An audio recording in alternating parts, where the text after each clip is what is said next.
explicar pra você, mas não garanto, porém, que engraçado eu serei dessa vez. Para os manos daqui, para os manos de lá. Se você se considera um negro, pra negro será, mano. Sei que problemas você tem demais, e nem na rua não te deixam na sua.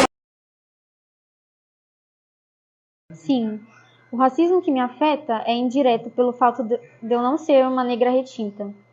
Houve uma situação em família, assistindo a cantora Ludmilla, surgiu um comentário sobre ela chamando ela de macaca. No momento eu não tive reação, mas somente depois eu pude perceber que nada impedia daqueles comentários serem direcionados a mim. Eu já passei de situação de racismo, principalmente na infância, na escola, quando havia brincadeiras por conta do cabelo, por conta da cor da pele. A brincadeira era sempre falando sobre o cabelo que era de bombril, que o seu cabelo não molha e que o seu cabelo é feio. Isso na infância. Quando a minha reação na época era levar como brincadeira mesmo, até porque esse tema não era muito debatido, a gente não via como racismo, era mais como uma zoeira mesmo. E isso eu só fui entender mais pra frente, né? Depois de velho, mas já no mercado de trabalho, a situação que era mais presente, a diferença no tratamento, que eu conseguia notar isso muito porque eu já era do movimento do hip hop, eu gostava de escutar bastante rap, então a forma como eu me vestia, as pessoas viam e já faziam um pré-julgamento, me tratava de forma diferente. E aí naquela época eu não ligava muito, eu não me importava, então a forma como eu lidava era sempre continuar seguindo a minha vida tranquilamente, não brigava, a não ser quando era um caso mais direto, mas isso não acontecia. Eu não cheguei a sofrer racismo direto, alguma injúria racial, isso nunca existiu quando eu era adulto já, isso era mais quando eu era criança. Além da desinformação e manipulação da mídia, vem também o fato da monopolização racial em cargos de gestão.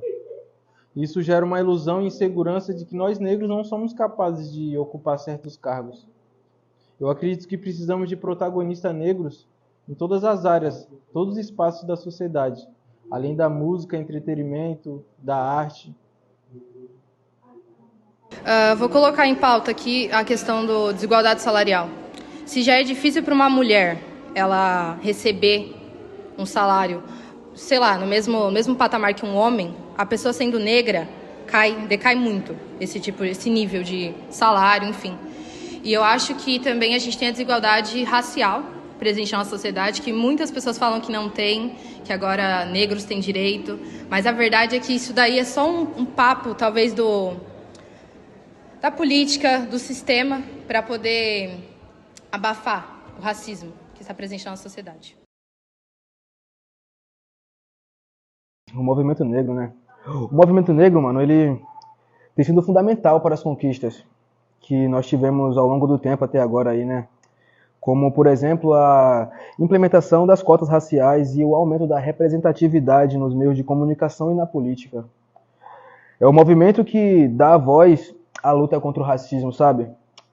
E a se tornar mais justa, tá ligado? Tipo, da luta contra o racismo e que pressiona a sociedade a se tornar mais justa e igualitária.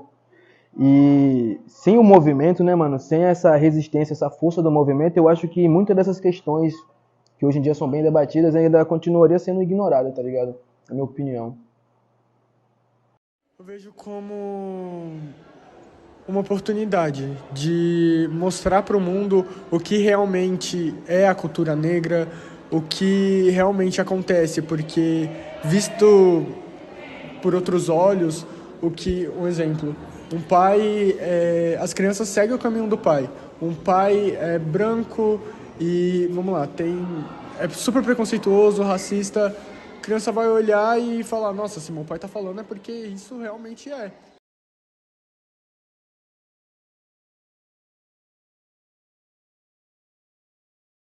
Sobre representação na história, isso vem mudando mais recentemente. Na minha época de estudante, infelizmente não era representado. Infelizmente a gente não era representado. A forma como se contava a história na época que eu estudei história, a história do povo negro, ela era secundária. Hoje, Graças à luta, aí voltando à pergunta anterior, graças à luta do movimento negro, tiveram algumas mudanças.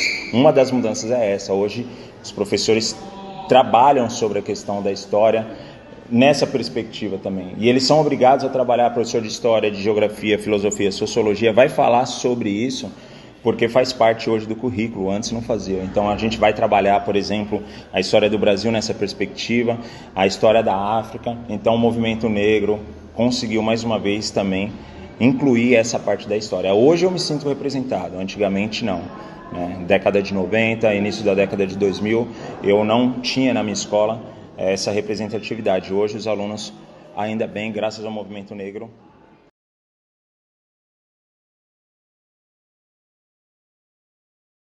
Bom, acredito que falta bastante coisa na história brasileira e, direto à pergunta, eu não me sinto representado pela história brasileira, até porque uma boa parte da nossa história foi queimada e silenciada, e até hoje é. Mas um fato mesmo que ocorreu aproximadamente em 1890, ali quando o Rui Barbosa era o ministro da Fazenda, ele foi pressionado por alguns fazendeiros que foram obrigados a abrir mão, né, do trabalho escravo. Dessa forma, o que Rui Barbosa fez, a elite branca fez, queimou toda uma documentação que tinha sobre a importação dos negros para o Brasil, o que dificultou bastante até os negros que estavam no Brasil nesse tempo saberem quem eram os seus parentes, onde estavam o restante, tá ligado? Aí imagina, você tá num país onde você não sabe nem onde está a metade da sua família, para onde foi sua família, tá ligado? Imagina você vir de um outro país, ser escravizado aqui e tal. Então eu não me sinto representado por uma história que silencia a minha ancestralidade. Não me sinto bem com essa narrativa.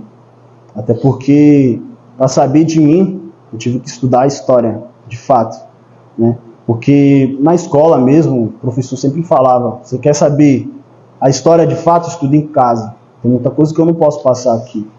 E essas informações que eu estou trazendo agora são estudos, né, de casa e tal. E assim, não me sinto representado por essa história, não me sinto. É difícil, é difícil.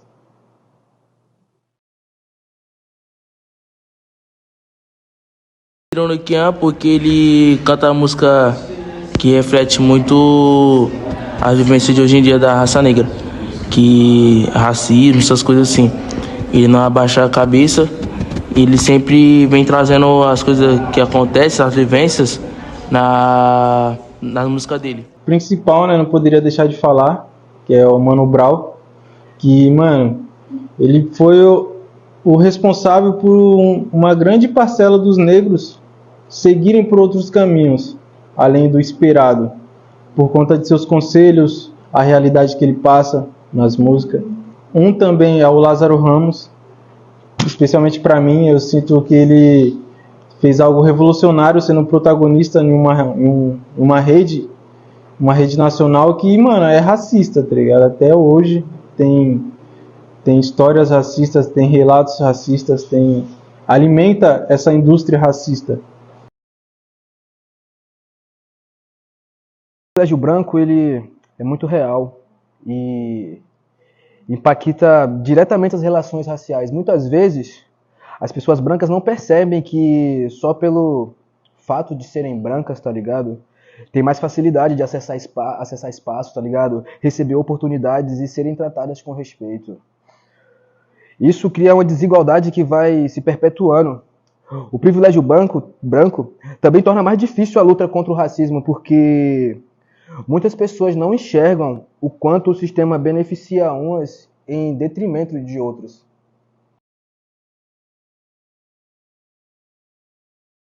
É aquela velha história, preto, pobre e favelado, né, mano? Situações inevitáveis, de certa forma. Eu já fui parada pela polícia várias vezes, mano, sem propósito ou motivação. Muitas das vezes só pelo fato de eu estar numa área de classe média ou andando sozinho à noite nas ruas do bairro, perto metros de casa, acabar vindo acontecer essa situação. E nesses momentos, mano, o medo e a insegurança é muito grande, tá ligado? Porque você saber que, por ser negro, você é automaticamente visto como suspeito, isso é uma parada que como afeta muito a forma como a gente se sente em sociedade, porque acabamos vivendo com medo e sempre atentos ao nosso comportamento, né, mano, pra a gente não chegar ao ponto de uma simples abordagem virar algo mais grave, tá ligado? Então a gente vive com esse receio de o que falar, como se posicionar, a postura que a gente tem, porque às vezes eu não nego, mano, eu tenho essa cara assim amarrada, pá, mas eu não sou um cara ruim, mas o simples fato de eu ter uma cara assim, tipo, já tem um taxamento, tá ligado? Um rótulo em cima de mim, onde que pra força policial, né, mano, de certa forma eu sou visto como suspeito, né, mano? E acaba que, por isso, acaba desencadeando abordagens truculentas e fazendo com que, às vezes, uma abordagem que seria algo rotineiro vire uma situação bem mais grave, sabe? Podendo até chegar a agressões, ou até mesmo tirar a vida de alguém, né, mano? Sem propósito ou necessidade.